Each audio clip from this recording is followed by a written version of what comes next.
অন্ধকারের ভেতর এমন কিছু আছে যা আমরা দেখতে পাই না, কিন্তু সে আমাদের খুব ভালোই দেখে। স্বাগতম হরর জোনে। সাহস থাকলে শেষ পর্যন্ত দেখবেন। আজকের গল্প শুরু হওয়ার আগেই সাবধান করে দিচ্ছি, চারপাশের আলো নিভে গেলে ছায়াগুলো কিন্তু নড়ে চড়ে ওঠে। এখন আপনি ঢুকছেন হরর জোনের অন্ধকার দুনিয়ায়।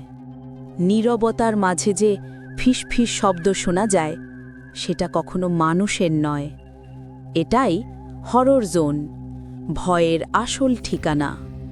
প্রতিটি ঘরে, প্রতিটি ছায়ায়, প্রতিটি নিঃশ্বাসে লুকিয়ে থাকে কিছু না কিছু অজানা ভয়।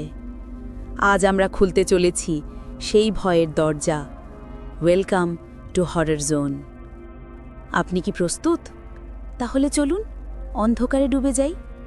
এই হলো হরর জোন। গল্পের নাম রাত ৩টার ফোন কল। গল্প।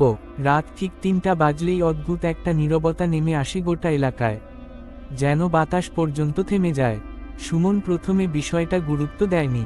সে শহরের বাইরে একটা ভাড়া বাড়িতে থাকে, কাজের চাপে রাত জাগা তার অভ্যাস। কিন্তু গত ৭ দিন ধরে একটা জিনিস একদম একই সময়ে ঘটছে। রাত ৩টা বাজলেই তার ফোন বেজে ওঠে। নাম্বারটা অচেনা, স্ক্রিনে শুধু লেখা থাকে আননোন। প্রথম দিন ধরেনি, দ্বিতীয় দিন সাইলেন্ট করে ঘুমিয়ে পড়েছিল, তৃতীয় দিন ফোনটা নিজে থেকেই কেটে যায়, কিন্তু চতুর্থ দিন ভুল করে ধরে ফেলে। ফোনের ওপাশে নিঃশ্বাসের শব্দ, ভারী, ভেজা।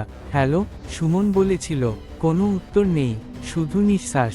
তারপর হঠাৎ লাইন কেটে যায়। সুমনের গা ছমছম করে ওঠে। সে নিজেকে বোঝায় ভুল নাম্বার। পরদিন সে খেয়াল করে ফোনের কল লগে কিছু অদ্ভুত আছে।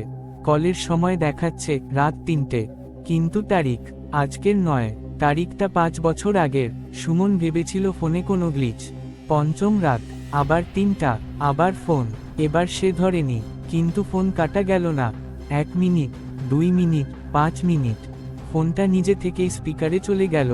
আর তখনই সে শুনল, এত দেরি করছিস কেন? সুমন চমকে উঠল। এই কণ্ঠ চেনা, এটা তার নিজের গলা। সে আতঙ্কে ফোনটা ছুঁড়ে ফেলল। রাতভর ঘুম এলো না। পরদিন সে বাড়ির মালিক কাকুকে জিজ্ঞেস করল, এই বাড়িতে আগে কেউ থাকতো? কাকু কিছুক্ষণ চুপ করে থেকে বললেন, তুই কেন জানতে চাস? সুমন সব বলল। কাকু দীর্ঘশ্বাস ফেলে বললেন, এই ঘরে আগে একজন থাকতো, নাম ছিল সুমন। সুমনের বুকটা ধক করে উঠল। কাকু, আমার নামও সুমন। কাকু চোখ নামিয়ে বললেন, আমি জানি। তারপর যা বললেন তাতে সুমনের মাথা ঘুরে গেল। ৫ বছর আগে এই ঘরেই এক যুবক আত্মহত্যা করেছিল। রাত ৩টায়, ফোন হাতে। সে কাউকে কল করছিল, নিজেকেই, কারণ সে বিশ্বাস করত ভবিষ্যতের সুমন ফোন ধরবে। আজও কি সে ফোন করে? সুমন কাপা গলায় জিজ্ঞেস করল। কাকু মাথা নাড়লেন, যতদিন কেউ ওই ঘরে থাকে ততদিন। সেই রাতে সুমন ঠিক করল আজ ফোন ধরবে। রাত ৩টা, ফোন বেজে উঠল। সে ধরল। ওপাশ থেকে কণ্ঠ এল, তুই কি এখনো বেঁচে আছিস? সুমনের গলা শুকিয়ে গেল। তুই কে? ওপাশে হালকা হাসি, আমি তুই, ৫ বছর পরের। কেন ফোন করছিস? সাবধান করতে। কিসের? একটু চুপ। তারপর ফিসফিস, এই ঘর ছেড়ে চলে যা, না হলে তুই আমার জায়গায় আসবি। হঠাৎ ফোনের আওয়াজ বদলে গেল। কান্না, চিৎকার, তারপর লাইন কেটে গেল। সুমন দৌড়ে ঘর ছাড়তে গেল, কিন্তু দরজা খুলল না। দেয়ালের ঘড়ি আবার বেজে উঠল। ৩টা, ফোনটা আবার বেজে উঠছে। স্ক্রিনে এবার লেখা, ইনকামিং কল ফ্রম সুমন। সুমনের শেষ যে শব্দটা বেরিয়েছিল তা ছিল নিজের নাম। পরদিন সকালে বাড়িওয়ালা দরজা ভেঙে ঢোকে। ঘরের ভেতর কেউ নেই, শুধু মেঝেতে পড়ে আছে একটা ফোন। কল লগে শেষ কল, রাত ৩টে, ইনকামিং, আননোন। এরপর থেকে লোকজন বলে, রাত ৩টা বাজলেই ওই ঘর থেকে ফোন বেজে ওঠে, কিন্তু ধরার মতো আর কেউ থাকে না।